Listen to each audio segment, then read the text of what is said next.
Julie, thank you so much for being here. Thank you for having me. I'm so excited to finally get to talk to you. Yes, likewise. Likewise. The famous nurse Julie from TikTok. We have her in our presence. Very exciting. Julie, how long have you been sober? I've been sober for a little over 7 years. I'll have 8 years, a day at a time, February 4th. Awesome. So in Awesome. a couple months, yeah. Will you take us through a little bit about where you grew up and what your childhood was like, if you had any traumas or notable things that happened there? Yeah. So I grew up in a rural part of Pennsylvania, Erie, Pennsylvania. And I would say my childhood was pretty idyllic. I had like two brothers and sisters. I was the youngest. My family was very loving. I had many cousins and aunts and uncles and like very like 1980s, like just outside running around barefoot and like playing, playing and being fun. The only thing I can like when I think about me being a child, I was really, really anxious and probably a little obsessive compulsive without like knowing that that's what that was, even Right. as like a Right. little girl, 5, 6 years old.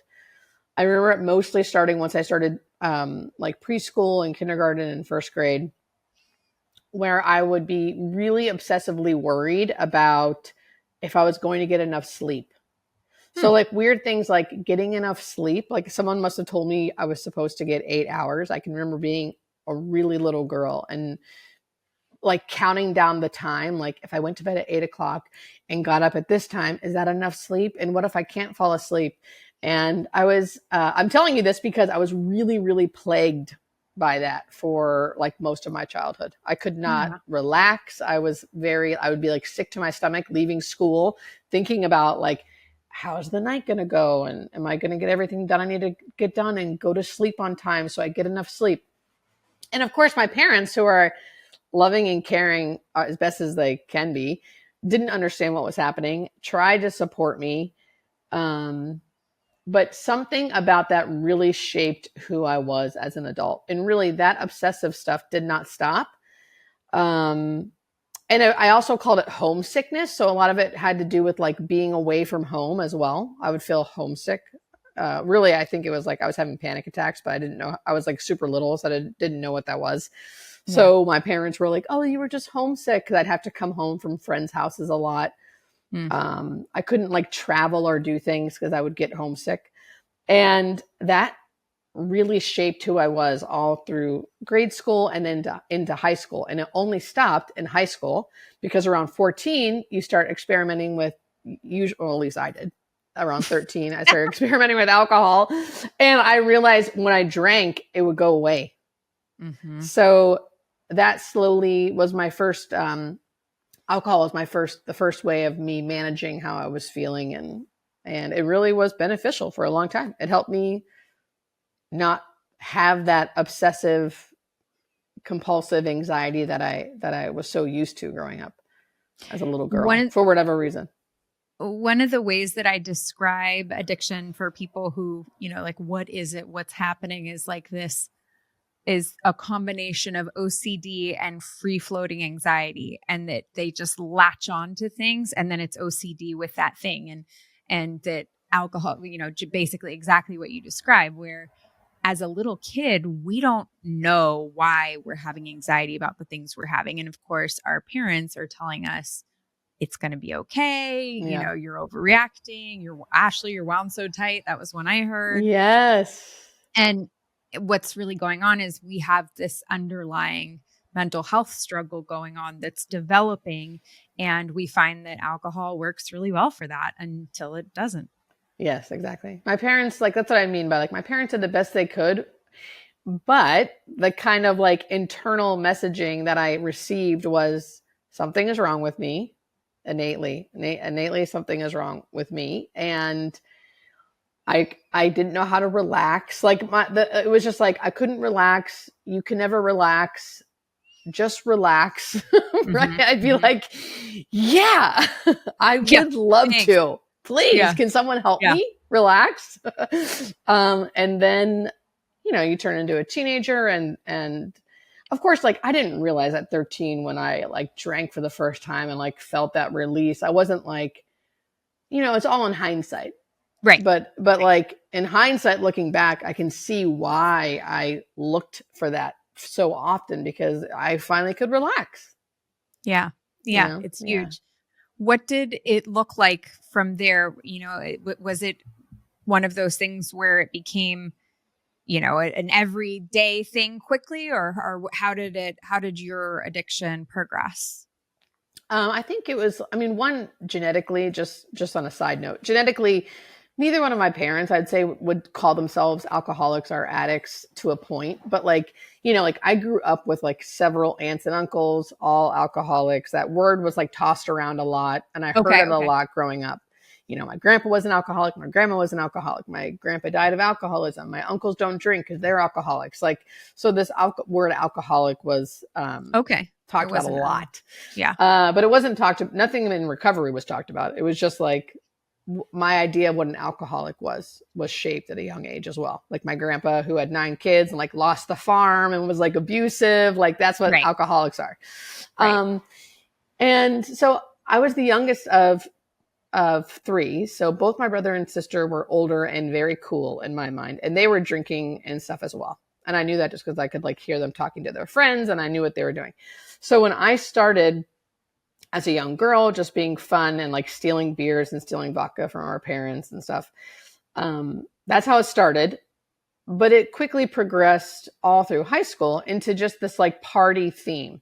Like I was very interested in like being cool, being the life of the party, wanting to be where the older kids were, wanting to know what was happening. I had no fear. I talk about someone who was like so fearful, right? I was so scared as a little girl about everything. Yeah. And then I turned into this like wild child who would like do anything, try anything, go anywhere, with alcohol. Bro, it was like, if I could drink, I could do anything is what it felt like. Yeah.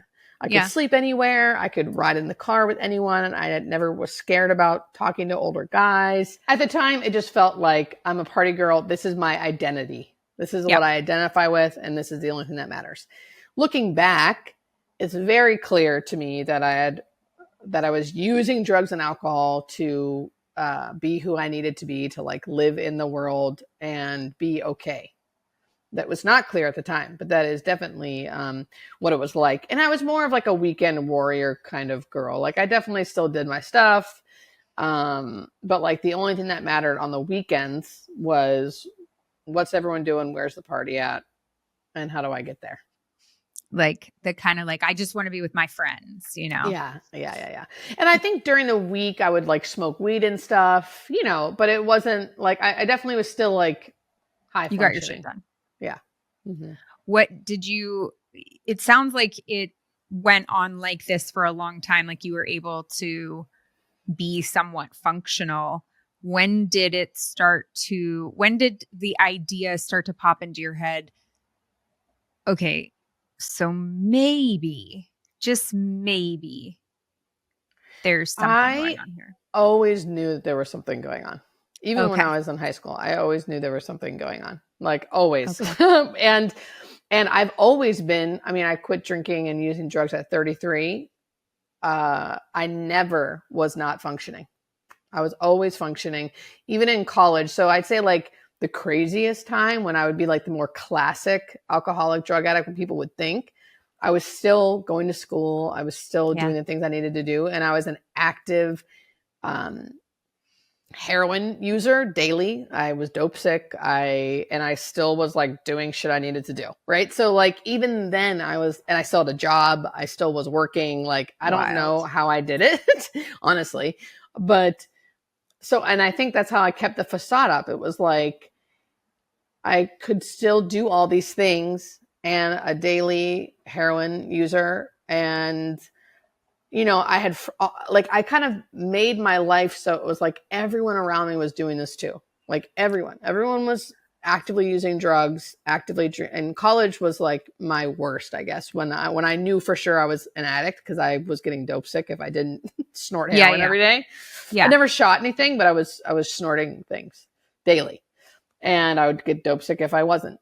and I was going to like creepier and creepier places to like get the Yep. things I needed to get. And like my friends who were Were you doing it like, with this is me. just college? Yes, exactly. I was like, this is what everyone's doing. It's just college. And then even my college friends were like, girl. Because one time I had a friend, one of my very best friends, who was also doing the same thing as I was doing, as far as drugs and alcohol related, but I didn't have a pill to snort that day, and she did, and she was just sort of sitting on hers because somehow she could. And I asked her if I could have it, and she said no. And then I went to go steal it, and she caught me and was like, "What the fuck? You know, like, what are you doing?" And I like, that's when, I mean, of course, like I kind of knew there was always issues because like I was functional enough to know that like normal people didn't snort heroin or pills every day to function. Right. But once I was caught where I was going to steal something from my best friend because like I couldn't not have it. And she was like, girl, you're going too far. Like, this is too much. So even my friends who were like doing the same thing I was doing started being like, this is not okay. Like you are having problems here. And at that time in college, I did stop. So I was doing like pills, like oxys was a big thing back then. Yep. So oxys, and I would do heroin if I couldn't get oxys because it was cheaper, but it was scarier because you didn't know what you were getting. You didn't know like the kind of batch you would get.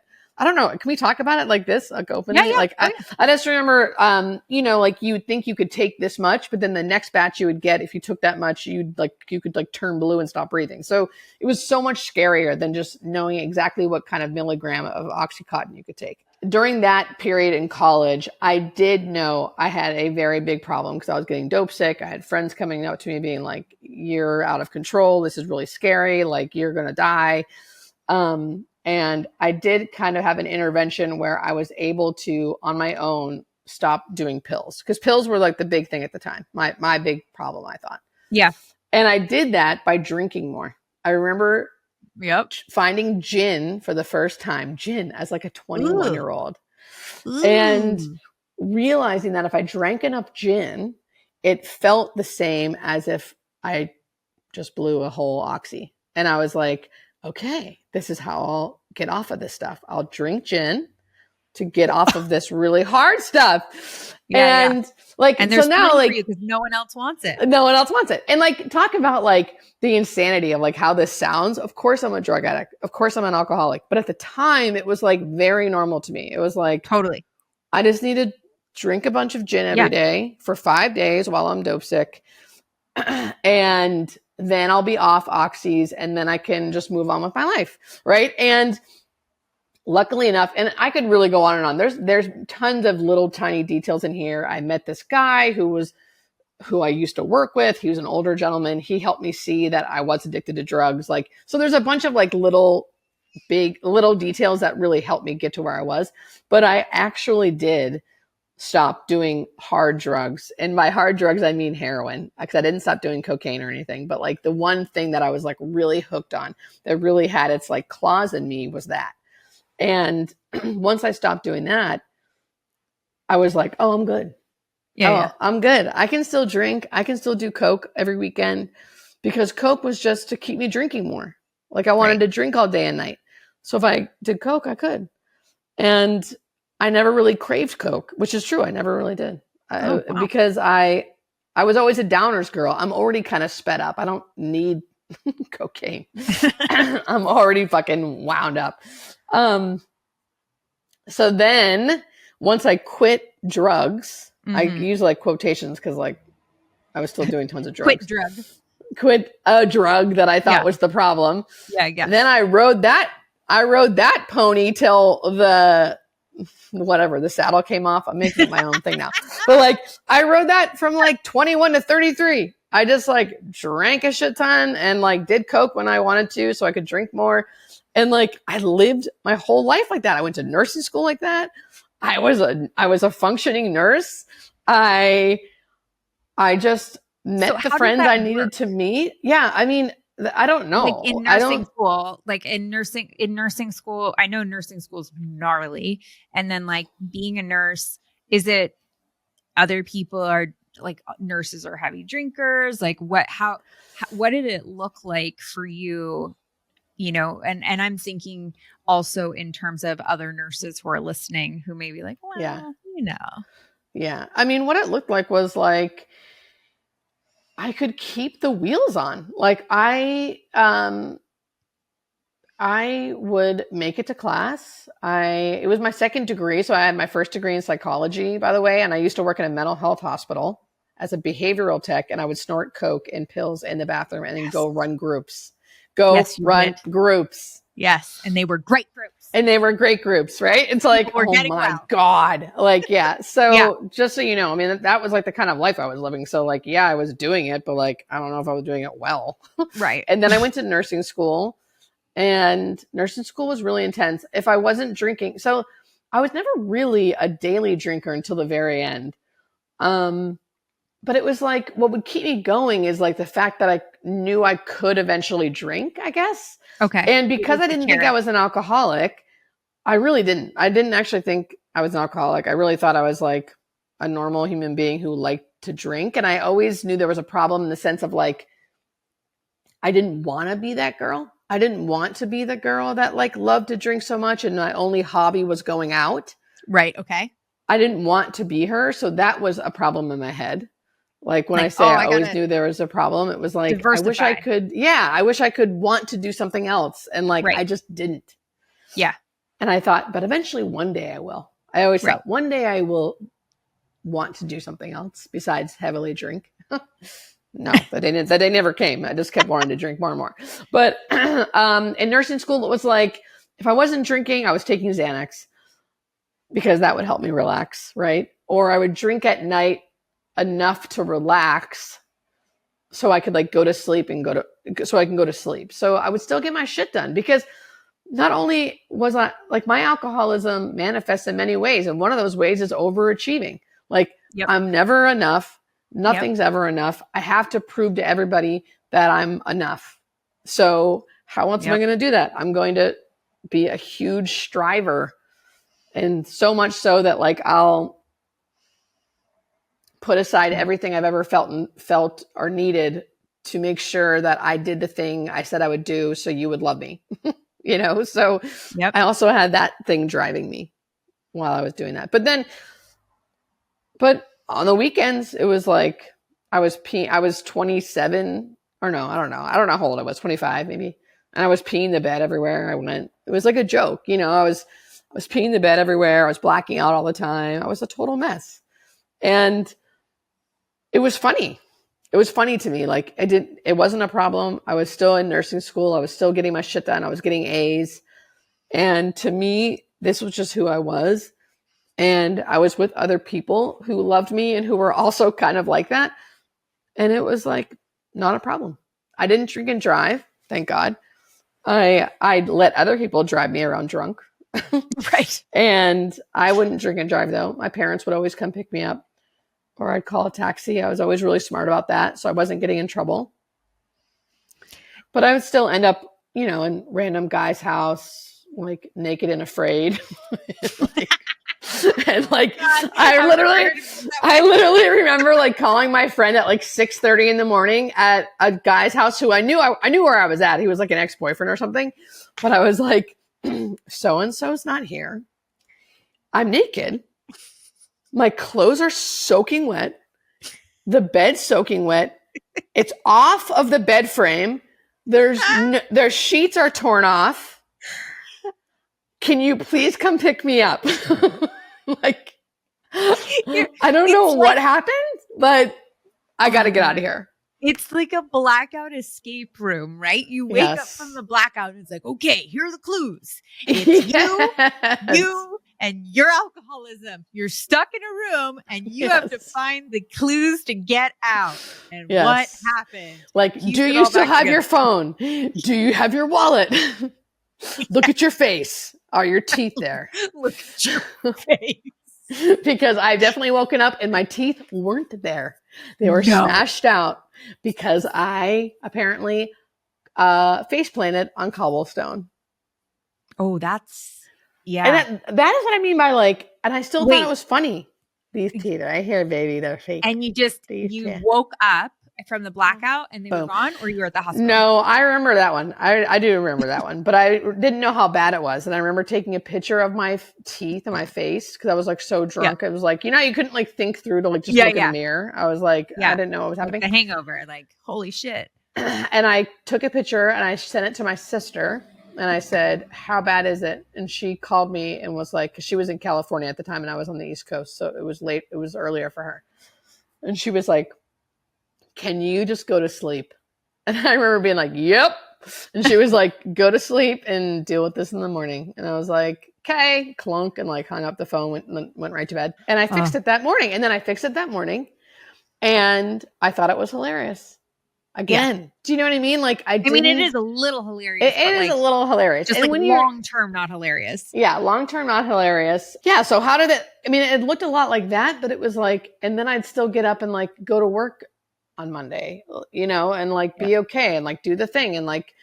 And be good at it. Yeah, and be good at it and I wasn't stealing like narcotics and stuff from work, thank God. Like I didn't go there. And for a long time, I rode that idea that like, well, I quit hard drugs years ago. Like that's your hard drug phase. Like I quit those a long time ago. Like I'm okay. Right. I mean, which is not true also because you quit one hard drug. One hard drug. Yeah. Not all illegal drugs. Yeah, I was still doing illegal drugs. Yeah. Every weekend. But I do think that nursing is an incredibly intense profession. Nursing school is incredibly intense. Being an actual nurse is incredibly intense. And it seems like nurses who are drinking a lot as coping find the other nurses who are drinking a lot as coping. And that's kind of part of the culture is there's so much trauma that it's almost easier, quote, air quotes, easier to drink and just move through it because it's compounding trauma. I couldn't agree more. Like 100%, especially when I was working in the ICU. I never went to the ICU. I never worked hungover, which was amazing. Like, that's what I mean. Like, I still like respected, I still respected what I did. And I was afraid. Like it was too much for me to be there hungover. Could not have done it. Like I've definitely had, and again, like I'm not saying everyone I know, I still have very close friends who are not sober and they're awesome and amazing. And I love them. And they've gone to work a couple of times hungover. I just knew I couldn't do it. So like, if I was working the next day, I would not drink, but I wouldn't go out. I mean, that's the thing is like, I was either like drinking and going out and doing what I want to do and like being and drinking how I want to drink or isolating. There was like no in between. I wasn't like kind of going out. Like, no, it's like, if I can't go out and like get fucking blackout, I'm not going out at all. Right. So when I was working and that was it because, but the second I was off, like, and I knew I wasn't coming back, it was on because I was either drinking for relief, or like dead inside because I had shut it off because it's so hard. It's so hard, especially for me in the ICU, like to hurry up and especially with my personality, it was like constant hurry, just constant rush, a constant rush to do shit. And I don't know how I lasted as long as I did because with my personality, like that's not good. I hate that feeling of being rushed. I'm already like that anyway. Even when there's not things to rush around for, I'm already like wound up and like ready to go. I would think that would match your personality because you're already in a rush. That's interesting that it didn't go well. No, it was like, it would like make it worse and worse and worse because you couldn't do it all. Right. But like me wanting to be able to do it all and the exact time it should be done, like it kind of fed that beast in a good way, but also like it made it worse because most days you can't actually do it the way you think it should be done because there's just not the time and shit happens and stuff happens and you have to be able to easily and flexibly change route, change course. And like, I'm rigid as fuck. like Like I'm like black and white, rigid as hell. Like I'm not flexible. I can't do this. Right. Yeah. I But mean, you I'm just thought you learning. were doing this. Yes. I'm learning. I've learned in sobriety how to be that way a little easier. But like, I think that's why I loved the release of alcohol. Yeah. It could allow me to be like, just relax because yeah. So, yeah. And then when I wasn't nursing, it was on. Why do you think nurses in particular are the receiving end of so much trauma in these high intensity healthcare situations? You see more nurses take on more struggles than a lot of the other physicians, and there's just, it seems like the nurses in particular are absorbing so much of this. Why do you think that is? So it's hard for me to say. I really wouldn't say that the nurses, I think everyone that's on that unit, at least in my experience, you know, the CNAs, the respiratory therapists, the nurses, the doctors, we're all kind of in it together. I think Okay. the nurses are kind of taking the brunt of the work, I think, Right. and really with the patient those 12 hours that you're there. So that could be it. You feel FaceTime. almost like the most responsibility or something because you're the one who's really there. You're the one who's really having to explain everything, watch everything. So for me, the things that really stick out is the suffering. There's immense suffering that goes on, and you have to not totally acknowledge it or you will crumble and die is what it feels like. Like you can't go there. You can't go to, it's like, I couldn't imagine been like, thank God I was a hospice nurse during COVID. Like I could not have imagined what the nurses went through during COVID. Like the trauma of how much suffering was going on and how many people were dying right before their eyes alone. And they had to be the last ones to be there with them while they were taking their last breath, while they were probably saying shit like help me and just like insane stuff, or having let their families FaceTime them while they take their last breath, like the shit like that. And then you have to move on and go to your next patient. Like you cannot sit in that. You cannot, because you have to detach or you can't do your job. But you don't actually ever fully detach is the thing, is like you think you're Right. detached. You think it doesn't matter. You think it doesn't affect you. That's what I mean. Like when I was an ICU nurse, I had so much compassion fatigue and detachment because I had to. Because you have to keep moving. You have to go into work the next day and still be a nurse for different patients. Like, and it's just, yeah, you end up, you feel like you're kind of dead inside and you can make jokes about it and like, and you're super desensitized. You totally are. But at the end of the day, like it leaks out, at least for me, it leaks out some ways. Like it's affecting you somehow, whether we care to admit that or not. What do you think the healthier healthcare workers or nurses are doing in order to process that amount of trauma on a daily basis? Have you seen it? What does that look like? Well, for me, I don't think, okay, so this is just me, right? Me. Okay. So personally, I think it's almost impossible to, it's almost impossible to do it unless you are working for a unionized hospital that respects their nurses and gives them a break, right? So you get like 15-minute breaks, two 15-minute breaks, a 30-minute or an hour lunch where there's an actual nurse covering for you so you can take breaks. You have to work for an institution, which there are very few and far between, that really respect their healthcare workers and really give them the breaks and the quality of a shift that they deserve. So fair nursing ratios and a nurse actually covering you when you take your, I see the difference because I've worked for unionized hospitals where nurses are unionized and I've worked for non, and the non is like, there's no way you can respect yourself, not have compassion fatigue, still take care of yourself. Like it's impossible. You can't do it because the hospital doesn't allow you to do that.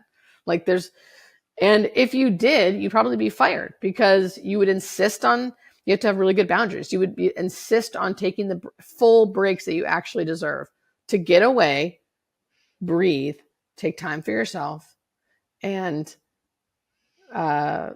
just take a break. You need to. I mean, that's not, and you need to be able to fully shut down and take enough breaks throughout the week, right? Like not working a million hours. Our healthcare system is not built to preserve someone who's working in it. It's just not.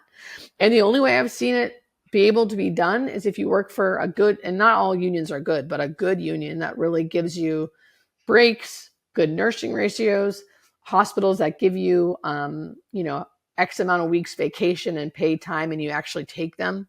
So not many nurses, or not many people are good with boundaries anyway. But the only way I've ever made nursing be able to work for me is working per diem. So you can work per diem at a large enough institution where they need you all the time. So you can work a lot if you want to, and you can take away a lot of time if you want to. And that is the only way I've learned how to do it.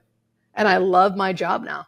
But the max I'll work is 40 hours. So I work 8-hour shifts. So I think anyone working over 40 hours as a nurse is insane. Like no one should work more than 40 hours. We should all work like 32. Maybe, take a lot of breaks.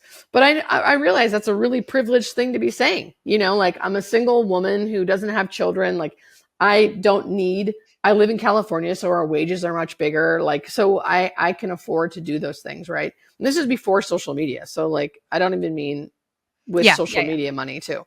Yeah. I could live that way. And I realize not everyone can, but I think that for me, that's the only way I could do it is by really having super strong boundaries with the people I work for and my patients. Like trusting that when I leave, I fully trust that other nurses can do just as good of a job as I can do. And that like the only way I can be a really good nurse is if I truly care for myself first. And I really do that. And for the most part, that helps me. But I do think you'll get a lot of heat. You'll be called not a team player, right? Because I'm not staying later. I refuse. Like I will refuse to do things because I fucking matter. And that not everyone's doing that. So when no one else is doing that and you're the selfish one. Yep. And really what it takes is some balls to do it anyway. And that's what I do. And then people start following suit. Mm-hmm. Because I'm sticking to my freaking grounds. I know I'm a good ass nurse. I know what's right. And I'm sorry we've all been brainwashed by our leadership that like we should self-sacrifice. No, sorry, I'm not. Oh my God, I could go on and on and on. But you did, and I think it's important to mention that you did self-sacrifice. You did go that route. You did that for many, many years, and it got you in a really dark place. So it's a good point. Yeah.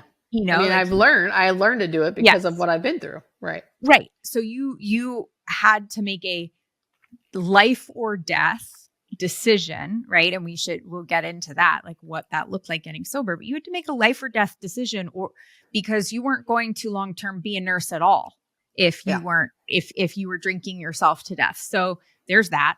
And I think, people are not going to put you first if you don't put you first. It just isn't the way that the world works. Unfortunately, I wish it were, because it would be easier for all of us to implement our boundaries. But I think it's important to note you did put them first. You did try all of that. And the trajectory for it was, drunk and dead. Yeah. Yeah. What did it look like to finally at 33 say, because you were so functional and you were achieving and getting, all of your needs were being met, right? You were numbing out, you were achieving, you were still had your job, you could still show everyone, you were still the fun, like all these things, your needs were getting met. So Yeah. when did alcohol like really turn on you?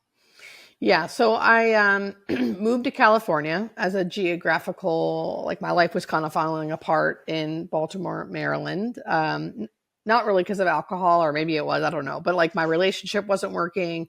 Anyway, I moved to California and I was going to like change, right? I was purposely not going to, I remember thinking, I can't keep drinking like this.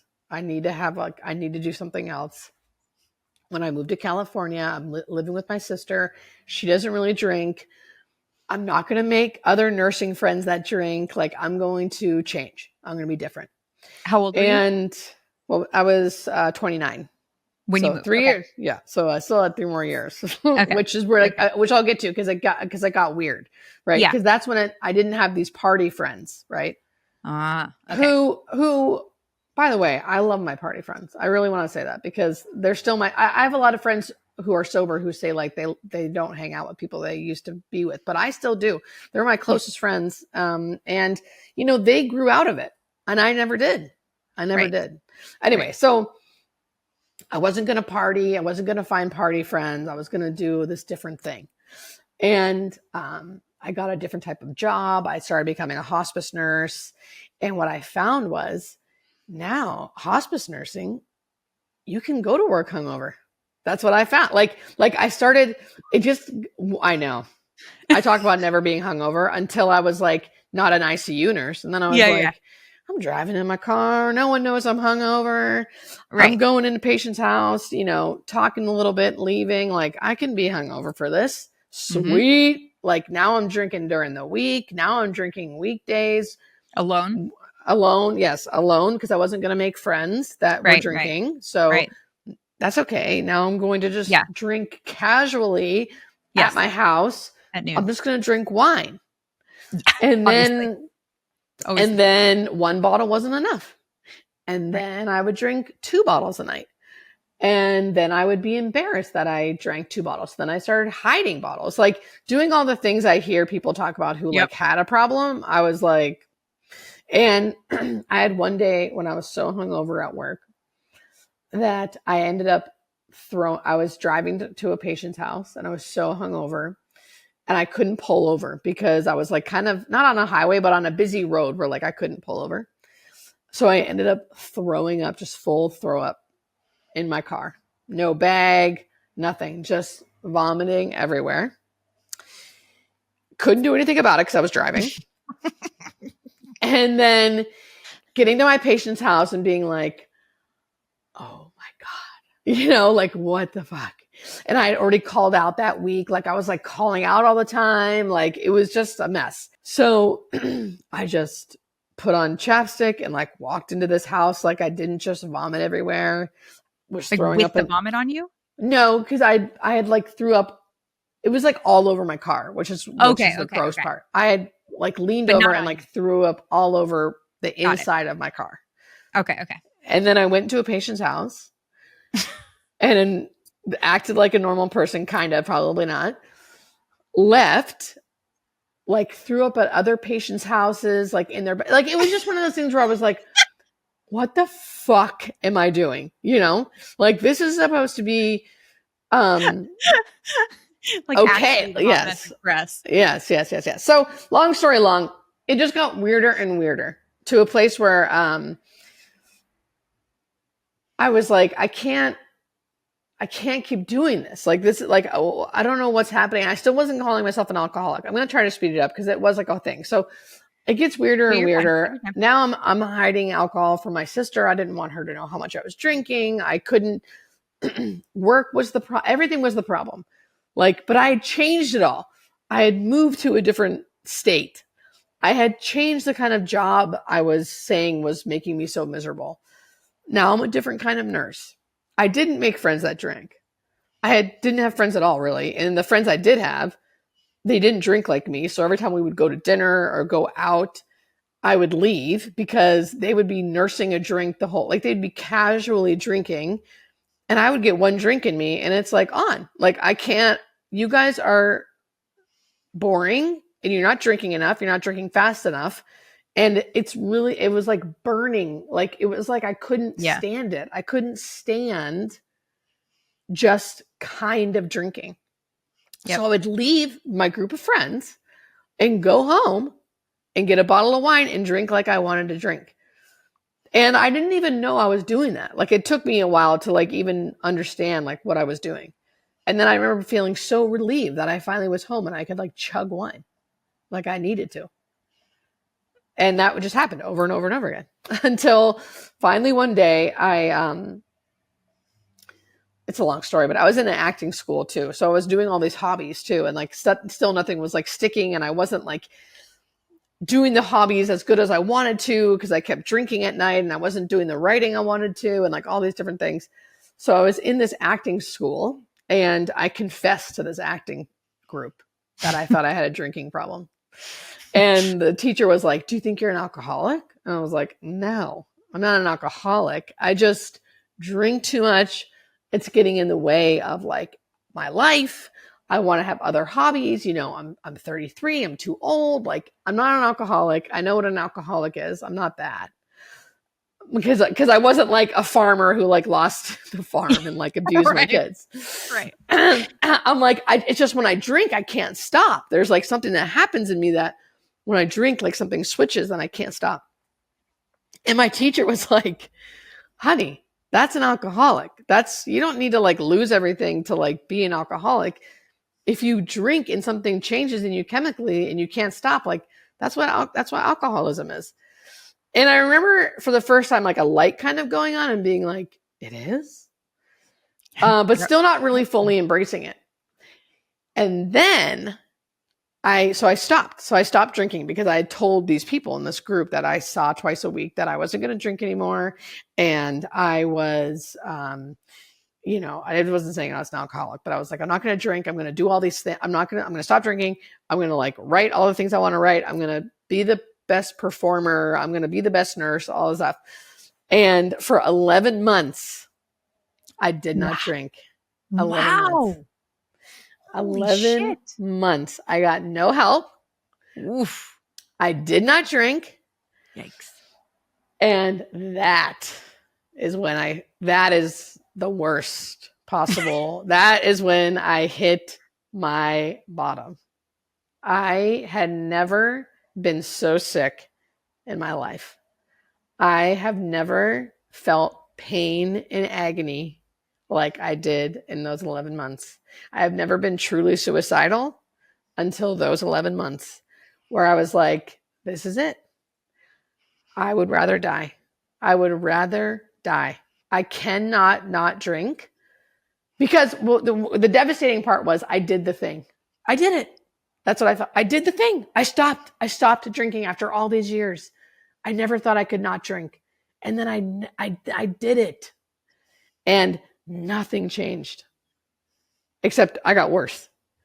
Right. I remember the first week. Yeah. The first week I remember waking up every single night with the drinking dream and craving cheesecake at 7 a.m. And I was not a sweets girl. So it was like super weird. I would have insane alcohol cravings, like where I felt like I could tear my skin off because I wanted to chug. I remember thinking I want to chug warm vodka more than I ever have in my life because all I want to do is feel that burn. I want to feel it. And I remember thinking like, that's weird. Why am I feeling like this? That's so weird. I didn't know how much I needed alcohol. And then just like slowly over those months, I was like more isolating. I didn't do any of the things. I got like sicker and sicker and sicker, way more anxious, couldn't leave the house. Just so unbelievably sick in my mind. And finally there was a jumping off point where I was like, well, I guess I'm going to quit. I guess I'm going to start drinking again. I'm either going to start drinking again or I'm going to die because I can't live like this. There's no way I can fucking live like this. And it still never dawned on me like, maybe you need help. I actually was like, I think I should die. That's really what I thought. I was like, I think Right. I should just die. This is not, Yep. there's no other solution. But I knew I couldn't, I knew it was like drinking again, like was the downfall. Like you can't fucking drink again.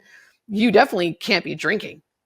But then to Right. not be drinking was so much worse that it was like, what the fuck is really wrong with me? And then I was in the grocery store, and a girl that I had done improv with, that I didn't even know her name, but I recognized her. She knew my name, and she was like, Julie, what's going on? How are you? Blah, blah, blah, blah. We should go. I'm like, we should do something. That's what she's saying. We should do something, blah, blah, blah. And I'm thinking like, oh my God, I'm going to die because I can't do anything because I'm like dying inside. But I went on a hike with her that weekend. And for some reason, I like poured my heart out to her and like told her everything that was going on.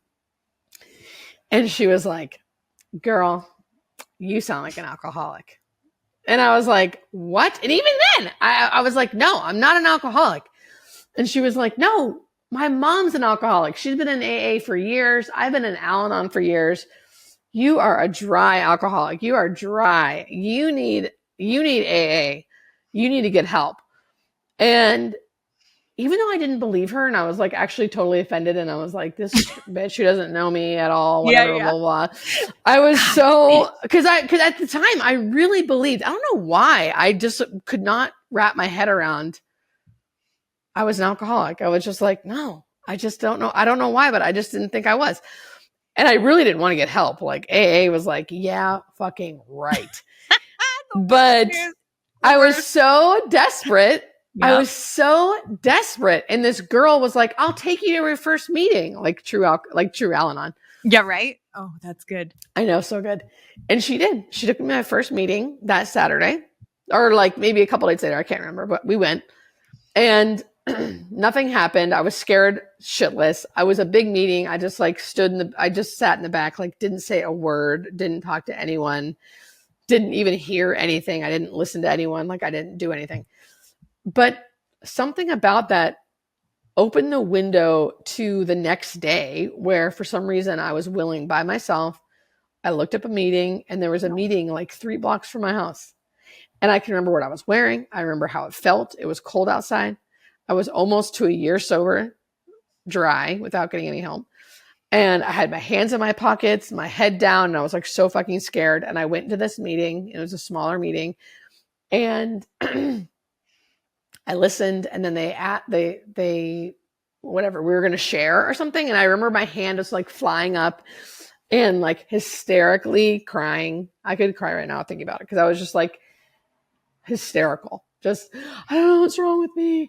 I'm not an alcoholic. Again, I'm not an alcoholic, but I haven't been drinking and I'm so miserable. I'm so scared. I feel like I'm going to die. I feel like I'm going to die.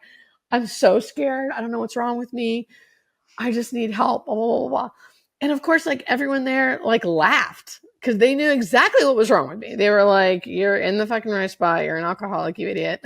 They didn't say that, but they were just like, Yeah, everybody. Yeah. And then everyone like shared after I shared. I can't remember like if I shared first or last or what happened, but like you ask for help in an AA meeting and you share honestly, people are going to help you. So like afterwards, like everyone came up to me and was like, you sound just like me. I was just like this.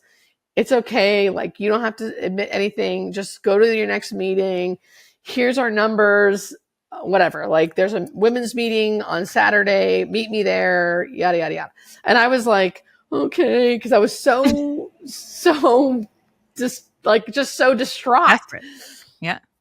And I went to the next meeting and then I got my first sponsor who was a hard ass and really took this serious. And I was not taking it serious because I was like still not convinced I was an alcoholic, but she helped me so much because even though I didn't think it was as serious as she was making it, like she was being like, to drink is to die. And I was like, that's not how it is for me. I could drink tomorrow and I'd be okay. And then she's like, then why don't you? Why aren't you drinking then? I remember reading about being like restless, irritable, and discontent and like learning about like alcoholism and like what kind of goes along with that. And like just listening at meetings and like really learning and hearing my story over and over and over again. And like learning about, just being like restless, irritable, and discontent, and how AA as a whole kind of helps you be happy, joyous, and free. And it's just all I ever wanted, right? And my first sponsor in the very beginning guaranteed me. She was like, I guarantee you can be happy, joyous, and free. You can get the promises that the big book says if you do every single thing that I say. You have to do every single thing I say. I guarantee you it will work. And I was just so desperate. I was like sobbing in her car. I'm like, I'll do anything. Because I was so fucking out of my mind. Yep. And all I've ever wanted was freedom, the feeling of freedom, like that alcohol gave me, you know, and it did. So I just started doing everything she said. I went to 4 meetings a week. I had commitments. So I got sober through AA. People haven't noticed. Again, that's not everyone's story, but that's how I got sober and how I got free and how I recovered, you know, and how I continued to recover. And so I went to like about 4 meetings a week. I had commitments. I had to call 3 different women in the program every day, not including her. And then I had to call her. And again, this is not like what everyone had to do, right? But doing those things, even though they felt very much like, what the fuck? This is insane. But through that, I would feel relief. I would get relief like I was drinking a bottle of wine. Like I had to go to meetings. I had to share honestly. And every time I would do that, I would connect with other people and I would get that relief. I would walk into meetings wound up and feeling like I wanted to drink. And I would leave there like I could breathe again. Like I just drank a bottle of wine. Like I got that relief I needed, the heaviness off my chest. And then, of course, the steps help. And then I got a new sponsor because this first sponsor was like, I eventually kind of didn't need the the aggressiveness, right? Because I wanted to be there eventually. Yeah.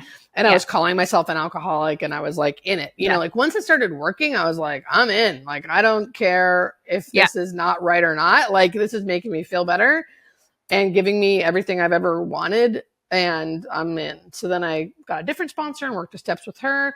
And now, you know, it's just a daily reprieve. It's like that first couple years, because I was dry for 11 months. So like, I counted that time as sober time, but like, I was like a newcomer coming in, you know, my first birthday, I was like totally new. Yeah.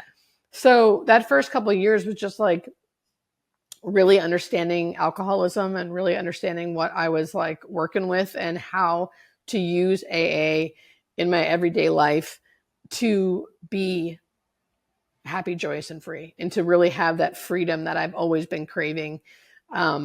And AA on a daily basis now is like, that's like my life, you know, that's my life. It's getting harder and harder because all of the things that we learn in there, which is like, you get this really big life and, but you know, like you don't get sober to like not live. Right. You know, right. I am sober to help other alcoholics and to live my life. Like that's the point. So I can be free from not only drugs and alcohol, but like by the way I think, by my thinking that can weigh me down sometimes. And it's one of my greatest gifts. I'm like forever grateful that I got sober and I found AA. It's so, I love that you put 11 months together and you wanted to die because what it is, particularly in this storytelling format of talking to people about alcoholism, it gives this reminder to me and also this really clear illustration that alcohol is a symptom of the problem. And until it is arrested, until it stops, you can't actually work on the problem, right? So that's where the stopping drinking comes into play, is that in order to do the work, you have to stop drinking. However, if you stop drinking and you don't do the work, you just took the medicine away. Yes. And so things can get worse. And what people often, when I talk to parents or when I talk to people about their loved one, they say, well, I just want them to stop drinking. And I'm like, well, why are you offering them anything? Are you offering them services, resources, you know, anything in replace of that thing? Well, no. Yeah. Then how can you take that from them? How can you, because there's just a lack of understanding. We can get worse. We can want to die in sobriety, and sobriety and recovery are an active participation in the in getting better. It's in the problem, the ism, the I, self, me is all in our minds. It's a mental health struggle, and you Yes. can't outrun that. You're right. Like in the third step prayer where it says, relieve me of the bondage of self. Right. Like that is like all I ever wanted was like to get relief from me, from my mind, from Right. my head. And like, Right. and if alcohol and drugs can't do it anymore, because eventually it stops working, unfortunately, or Yep. or fortunately, whatever, right? Like I However you need wanna look at it. something else. Like I need something else. And for me, Right. that something else was the program of AA and connecting to others, getting outside of myself, helping other people, sharing how I'm feeling.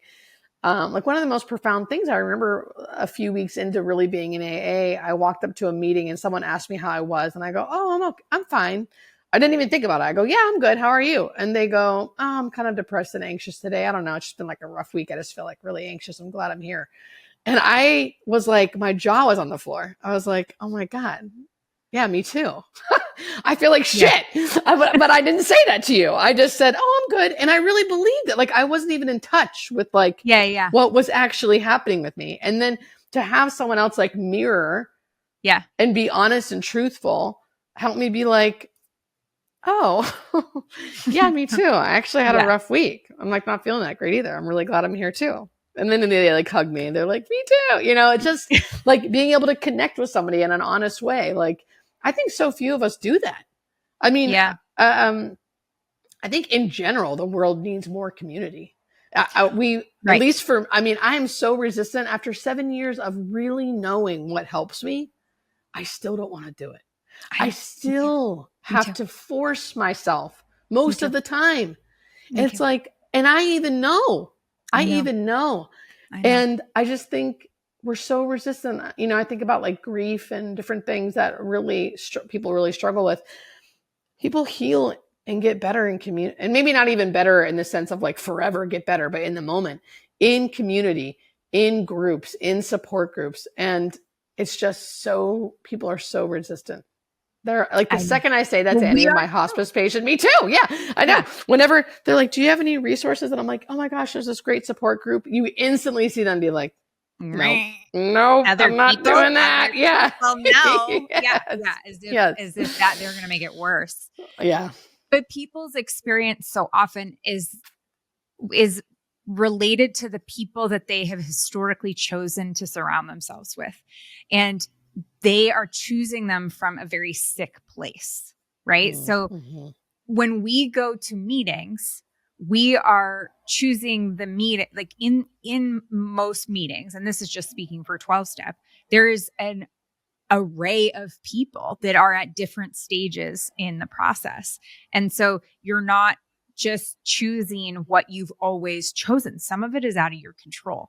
And, you know, obviously some of it is in your control, and there are sicker meetings than others. But if a lot of time people have a bad taste in their mouth about community or groups or any kind of support that way because of support they've either been given automatically from their families or that they've chosen.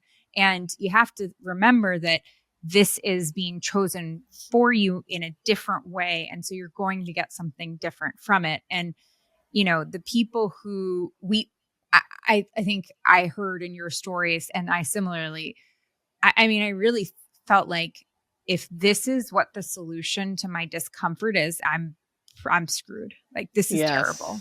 This is the worst news ever. Like, admitting I was an alcoholic or anything, you know, that was one level of bad. But now I have to go to AA meetings. Are you kidding? Like, this is the worst thing that's ever happened to me. Haha. And, you know, and then you keep going, and then you get something out of it. And I laugh now when I think about like what I was like, the suffering that you and I describe, and then the small amount that showing up for an hour takes, and how painful that, like, you know, we're dying.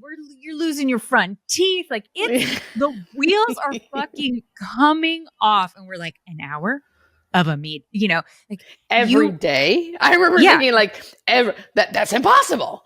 And I actually didn't do it every day. I mean, I started to once it started feeling good, but like, to think about when people say like 90 and 90, which I didn't do, by the way, but it's like 90 meetings in 90 days. Are you kidding me? Like, it's now you're like, okay, yeah, I'll climb Mount Everest too. It's as if, getting your teeth fixed and going back to work after, like our ideas of like what's difficult are really skewed. And I think that's an important thing is like, if it feels really difficult or if this feels like a huge lift, but you can lay out all these other things that are super crazy in your life. Like if you're the person, this is definitely me. And I have a feeling it's you too, where like you're in a normal group of people and they're telling funny stories about things that have happened to them. And you start to tell a funny story about something that's happened to you in your life and everybody stops laughing and is like, like concerned for you. And you're like, no, it's funny. Like this, no, it's funny. Like this was okay. I've lost the group. And like if those are your experiences and then you're like, worried about going to, these meetings or finding whatever kind of community, it's part of the bondage of self. It's part of how we keep ourselves and it's part of how the disease keeps us isolated. Yeah. And like, I think, there has to be a willingness. There has to be a willingness and like, you can't make someone get there, I think too, like, if I didn't have those 11 months dry where I was like so miserable, that's what it took. Like that is what it took for me to be willing to ask for help and get help.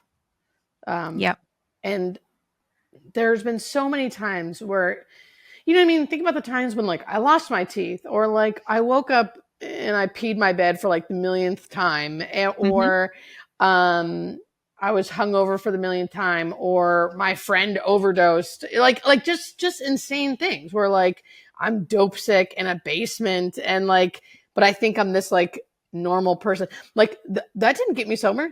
I don't know, it took what it took. I don't know. Like, and all of a sudden, being sober, being 11 months without drugs and alcohol is what it took for me to see what I was dealing with. Yeah. And it was like, holy shit. Calls are coming from inside die. The house. Yeah. Yes. Yes. It's me. I need help. I need help. Yep. Yeah. It's intense. It's intense. How are you? Do nurses often reach out to you or do you find yourself talking to nurses about drinking and any of these topics in your kind of public work? Well, it's attraction rather than promotion. So I try not to ever really talk, like of course in the public world where like I'm on TikTok and I'm teaching people about death and dying. I do some videos about recovery. Just because people always ask me like how I stay so sane or how am I this way or that way? Right. How do I do my job? And like, it's like, I can't not talk about it. Like I can live my life because I'm sober and I have a program that I work that helps me be well inside and medication. Side note. So like, which I only could get to being sober and being in a program. Like I never could have been able to do the things. Because medication did not work for me while I was drinking and using. And then when I was sober and working a program, it was like night and freaking day when I started medications. It was like, holy shit, this is what I've needed my whole life. You don't realize how disabled you are too. Yes. You're like, oh, is this what everyone else has experienced? Well, no wonder they're doing better than I am. Yes. Shit. Yes, I remember and I had been sober for 3 years working a steady program, and my sponsor was the one who was like, have you thought about talking to a psychiatrist and talking about like getting some help? And me being like, I can't, like, no, I don't need it. I'm just going to meditate more. She's like, girl, I talk to you every day. Like, just go talk to someone. And honestly, and then I got on medication and probably 2 weeks later, I was like, I can see clearly now the rain is gone. It was like, oh my Right. God. Like, and I could only get there. I could only get there the way I got there. Right. But Yeah. You got to sort anyway, through so what's what. yeah, it's exactly. But yeah, so that's why I so openly share publicly about what I've gone through, because it's such a huge part of my life. But Yeah. on a daily basis, people ask for help in meetings and stuff, and of course I do. And there's definitely a nursing population there needing help, and I reach out when I can. And if people want the help, I will gladly be a part of that. It's just like, but I'm very big on like attraction rather than promotion. I don't go after people. I don't like push anyone to do anything. I just sort of try to live my life, and hopefully people like what they see. And if they want help, they can ask. How has teaching people about death and dying changed your life? Well, it's given me, man, it's changed my life, like physically, in the sense of like what I physically do on a day-to-day basis. Like I never imagined so many people would be interested in learning the things I have to say, or anyone in this industry, in this world, they could also do this. Not what I have to say, just like what I've learned. And so it's changed my life in the sense of I can't believe so many people want to learn about it, and now I can do this somewhat as a living. That has changed. So that changed my life. And it's really given me a lot of confidence, a lot of purpose. I really, really love it. I really, really mean what I say, and I love what I do. And I love what I do as a hospice nurse, and I love what I do as a death and dying educator. Like I love it. And it's truly been like one of these crazy things of like a life beyond my wildest dreams. Like it's continuing to unfold. I didn't ever feel like I had to hustle or like make it happen or do this or do that to get what I want. Like there was none of that. It was just like this natural thing that just happened. And I really work hard at trying to keep that, because I think that's how it happened, is I didn't really try. It was just sort of like naturally unfolded. And so it's been really amazing. Why isn't death and dying, or teaching about death and dying, a horribly sad, traumatic topic? Yeah, I think I had to be an ICU nurse for many years to understand that. So like I was an ICU nurse for many years. That was traumatic. I saw so much suffering. I saw so much lack of being able to talk about what was truly happening with these patients. I felt like as healthcare workers, a lot of us knew what was going on. We knew that not everyone in the ICU is going to die. Not at all. But like many people are. And we as healthcare workers did a disservice at the time when I was there, a lot of times, by not fully and really communicating that with families about their loved ones who were usually sedated and going to die. Or if they didn't die, they were going to die eventually, because they were already there for a terminal illness that no one's really talking about. Right. And it was like, okay.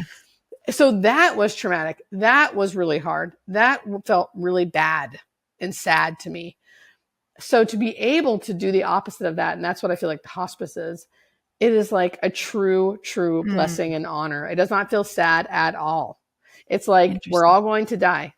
Unfortunately, that's where we're at right now. And if you know you're going to, because of a specific disease you have and what's going on with your body, there's a really good way to do it. And there's a really good team that knows how to treat your symptoms, educate you, prepare you. It's not like foolproof, and it's not perfect, and like a lot of things can go wrong, and like it can be sad and depressing sometimes. But for the majority of the time, people you're taking care of are super thankful, super great. Not that they need to be, but they are, and it feels really good to get that immediate feedback of like, wow, you've really helped me. Wow, no one's been able to talk to me about this. I feel so much better now. Like when you're not afraid of it and you're able to talk to somebody openly and directly and really give them like a map of what it's probably going to look like, because we see this day in and day out, and specific diseases look a certain way almost all the time. And when you're not afraid to like explain that and tell them all the things and how you're going to help and what to expect and what's normal, what's not, people are freaking thankful. And it feels so good to feel like you're really helping somebody. And And I feel like that on a day-to-day basis. I feel like that. I feel like I'm really freaking helping people, and it feels really good. And you have time. I work for a unionized company, again, with the unions. So they give me the amount of patients I can actually see in a day, where I can spend the time and talk to them and care for them the way they should be cared for. And it's amazing. And it makes all the difference. So, Has it yeah. changed your outlook on spirituality? I've kind of always been really spiritual, even as a little girl. I feel like I've just had this connection to something. I've always, always, always felt that, even as a little girl before I knew what I was feeling. So the only thing that's really changed is I believe our bodies are so miraculous, and I'm totally for science. So I'm not like, oh, natural. Like, I believe in science and all the everything. Do all the things that our Western world like can give us if you want to. But it's also amazing to watch how a dying body really knows how to die and really takes care of us. It shuts down mechanisms to make you not thirsty. It shuts down mechanisms to make you not hungry. Your calcium levels go up, so you sleep all the time. Like, it does all of these things naturally without doing anything to help you die well. So spiritually, that made me be like, wow, that's amazing. And to see people going through it, and to see people, there's end of life visionings that happen for so many people, where they see dead loved ones, dead relatives, dead pets, like coming to get them, giving them comforting messages. And you're watching this? Yeah, you watch it. You see it all the time. It's like not even it's like so commonplace. It's not even surprising. It's like something I try to educate my families on. So when they do start seeing it, they're not like giving their loved one medications because they're delusional or something. Right. So it's like, it's just so beautiful. And like, end of life is truly like, I know the feeling. I get this certain feeling that feels like God, right? Or whatever you want to call it, a higher presence, something where I just feel this overwhelming feeling of like peace and love and joy. And it's amazing. And I can feel it many different ways throughout my life. And one of the ways I feel it is watching someone die. Not that that's not.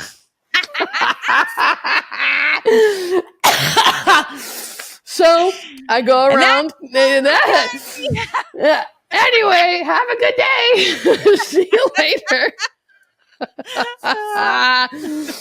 When as a hospice nurse, I'm not killing anyone. They're naturally dying. This is what's going to happen. I happen to be there. Incidentally, they're not dying for any reason why I'm there. I just have, but when I do witness this, people think it's so sad, right? Like, oh, it must be so sad to watch someone die. Right. And there is sadness, obviously. Like, it's sad because I see their loved ones feeling sad, and it can be sad, but mostly because my grief is removed, because I'm not the one losing my mom or someone, right? Right. I can just feel the presence of what I would call, and of course, I'm not saying this to families because everyone believes everything different. I'm not, but in my experience, I feel this feeling of what I would call a higher power or God. It's like when you watch a baby be born, how you're like, holy shit, here's a baby and now it's crying and it wasn't here before. Now it's here. And like, whoa, you had that in you? Yeah. Like, that's wild. Like, it's so hard not to be overcome with emotions watching that happen. And that is the exact feeling I have when I see someone die. That it feels like that when it's not traumatic. Like, I've been in events where we're giving CPR and we're doing all this shit. It doesn't feel like that. I mean, when someone knows they're going to die, it's happening naturally. Yes. Everyone's ready for this. Care. Yeah. Hospital. It feels like that. It feels like, wow, I just witnessed a miracle. I just witnessed the most beautiful thing. And it's like, I feel like angels are like, it's just, without being too spiritual, because I understand that not everyone believes that, right? And I know, so like, it's beyond belief for me. It's like a feeling. It's like a feeling of like, wow, this is life. This is what it's all about. Whatever this feeling is. For this person. Yeah, for the finale. And it's the most beautiful thing I could ever witness. Wow. Yeah. Yeah, I think it's an important topic. It's not one that we talk about enough. And it's, I heard someone say like, it's the most natural thing all of us will experience in our lives. And yet we don't talk about it. We're afraid to talk about it. We don't know how to talk about it. No one's ever taught us to. I mean, I do my best with my kids, and we have had lost pets, so we've had to talk about it, but it's, I try to answer the questions they're asking, but I have to admit that I feel I don't know what to say. I don't know how to say, I don't know. I sort of find myself going with kind of canned things I've heard Yeah. because I, don't want to say, I have no idea. Things Yeah. like, Uh-huh. I don't want to do that. And so, I mean, my kids have the conversations we've had, and I find myself, it's like we were talking about something extremely natural, and I have none of those feelings when we talk about birth or any of the Mm-hmm. questions they have. But when we talk about, and I think I'm afraid of, and I think this is, I say this because I think it's normal that we're afraid of those feelings, Yeah. right? We're not afraid of the joy necessarily, usually of the joy of bringing a life into the world. But when we talk about death, we're afraid of, I know for me, I'm afraid, am I going to scare my kids? Now that they know I'm going to die. Okay. Are they going to be afraid they're going to die? Are they going Yeah. to be afraid? And what it is avoidance, right? It's like, Yes. it's societal avoidance. And Yep. if we have, you're teaching us how to talk about that and making it less scary, I think is awesome and such an important piece. And it's a really cool part of sobriety too, right? Mm-hmm. Because it's like this spiritual thing, and it's all about turning something that feels so scary into something that's actually joyful and can be experienced as joy, when most people can't imagine, when you go into an AA meeting and you're like, people say, I'm a grateful alcoholic and my name is, so-and-so. And you're like, you're grateful? You Yeah. remember the first times hearing Yeah. this, It's the people like, first you time gotta be hearing it. kidding me. Yeah. Yeah. And so you're doing that. Like, I'm grateful that I get to bear witness to death and to the conclusion, the finale, and it gets us thinking about things differently. Yeah. It's one of the greatest. I always say, like, the people who are willing to like learn about it and like, because I think the first step in acceptance, like, well, how do I get to acceptance that I'm going to die, right, is even just acknowledging, like, not avoiding it, like acknowledging that it's actually going to happen, saying things like, I'm afraid, I don't want to die, I'm afraid to die. Like, any patients that I hear saying that, I'm always like, that's it. That's the only thing. Like, you don't have to overcome that. It's like, all you have to do is say it. There's something about the saying it that like takes the resistance out of it and makes it just a little easier. And you're a little closer to this idea of acknowledging that it's going to happen. And it's so uncomfortable. It's so uncomfortable for them. It's so uncomfortable for their loved ones, really uncomfortable for the loved ones to hear them say that. Right. Oof. And all I ever say is like, it makes me want to cry that I get to witness people showing up for their loved one dying and being in this super uncomfortable position of like watching them do it and having to like sit there and be witness to that and doing it anyway. And doing it anyway is like the greatest act of love that anyone can give to someone. And I don't think they'll regret it. It's like, if you can just do it, if it's like, I get so like, I just want people to know that, because I've seen the difference. There's families that refuse all of it, just everything, and it's like such a hectic, awful, traumatizing moment. And there's families that don't, and they just they kind of like allow it and show up anyway, and it turns into this like honor, like a beautiful moment. It's still super sad, but it's like a beautiful moment that they all honored each other. And it's the most beautiful thing you get to witness if you're a hospice nurse. And that's, again, my job's not depressing. It's amazing. That makes total sense to me. I mean, when people ask me about my job, and I mean, people would talk about interventions, like, how could you do that? That's got to be so. And I'm like, it is the best thing. I love doing interventions. I love the shift and the discomfort and all the things we're breaking that didn't work in the first place. And it's, but for everyone else, it's horrifically uncomfortable. Like, they've never been so uncomfortable in their life. And I'm this is fantastic. Look at what we're doing. Yes, so exactly. that makes a lot of sense to me. Well, thank you Yeah. so much for being here. And my dad wanted me to tell you he is the one who found you, and he's been watching you for, I guess, over a year now, and loves your content. So No that's way. yes, I didn't yes. know So that. That's so yep, awesome. he's the one who found you and loves your content, talking about all this stuff. So that's good. Hopefully we'll have more of those. Hopefully that'll rub off on all of us in our Yes. family. What's your dad's name? Is that okay? Can I ask your dad's name? Absolutely. Peter Loeb. Peter Loeb. Peter Loeb. Hello, Loeb. Peter. Hello, Peter. Thank you. Yes. So where can people find you on TikTok? So people can find me on all social media platforms, wherever you get yours. Wherever you get yours. Yeah. TikTok, Facebook, Instagram, YouTube at Hospice Nurse Julie. Awesome. Well, thank you so much for being here. So grateful that you're speaking out as a nurse and as a woman in recovery. So thank you so much. Thank you for all you do. Thank you for all you do. It's been great. Awesome. Thank you.